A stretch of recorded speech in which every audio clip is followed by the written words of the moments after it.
Mene fascinira kako ti deluješ samouvereno pred ovo što te očekuje, ovaj ozbiljan izazov. Kako se dolazi do tog stadijuma? Pa dolazi se sa brzinom.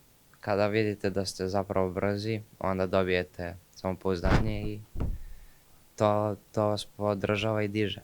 Tako da to je meni bitno, zato što sam pokazao da imam talenta i da imam potencijala, tako da sada samo treba to da ostvarimo zapravo u trkama. Kakav je tvoj stil vožnje? Kako se to kategoriše zapravo? Jel postoje neke kategorije? Pa ima ono, da li više volimo prednjeg gripa, da nam bolje bolid skreće ili zadnjeg gripa, da brže ulazimo u krivinu, ali malo sporiji izlaz. Ima dosta tu stvari, ali ima i, na primjer, nežni stil vožnje, agresivni stil vožnje. Ja više vučem ka agresivnom. Max Verstappen je vozio za taj tim i on je isto prilično agresivan, tako da imam baš sličan stil vožnje kao Max. Dobar si đak, odličan đak. Pročitao sam negde da je to isto preduslov za poziv ove prestižne kuće i uopšte trkanje na tom nivou. Pa nije, ali naravno uvek se treba i brinuti sa školom, obrazovanje je veoma bitno i meni je bitno da znam jezike, da se sporazumem na stazi i stvarno svaki faktor je bitan u trkanju. Da li ti je to zapravo omiljeni predmet u školi, to jezici? Rekao si da govoriš nemački i koji još? Govorim nemački, za sada učim italijanski pošto će tamo biti najviše staze i govorim engleski perfektno. Dakle, to su ti omiljeni predmeti, jel tako? Jesi to najviše onako posvećivao pažnje dok si onako češće išao u školu, što bi se reklo? Pa jesam, to mi je bilo najbitnije, tome najviše pažnje posvetim, ali nisu mi nekada omiljeni predmeti. Interesantno je da si izabrao baš ovaj sport, uglavnom tvoji vršnjaci idu na fudbal, košarku, tenis i tako dalje. Kako je došlo do ljubavi prema trkama? Pa adrenalin, probao sam karting sa tatom i onda kada sam zapravo bio brži od njega, onda smo vidjeli talent i odlučili da probamo nešto jače.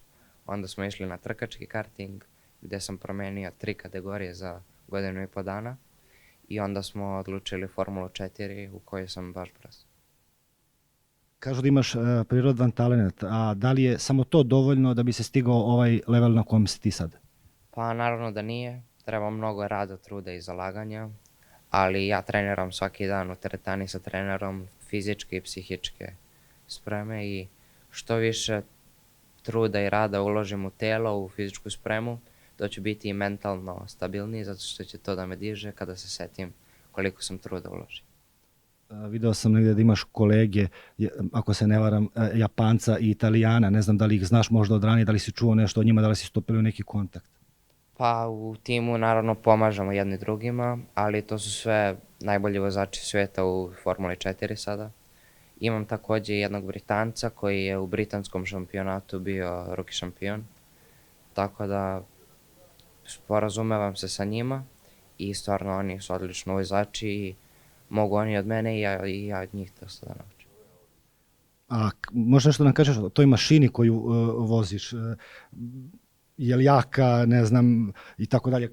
Baš sam onako laik, pa ako možeš malo nam pojasniti. Pa ima 190 konja, ali 190 konja sa 500 kg težine bolida.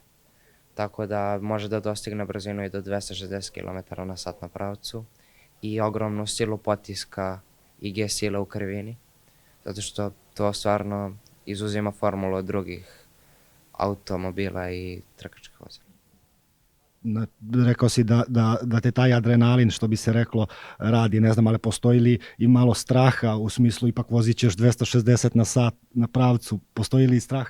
Pa strah ne, sa strahom ne može puno da se uspe, ali naravno nekada kada je blizu do incidenta, pošto ću imati 36 bolida oko sebe na startu trke, to će biti izazovno, ali borim se. Super, to je to. Puno ti hvala.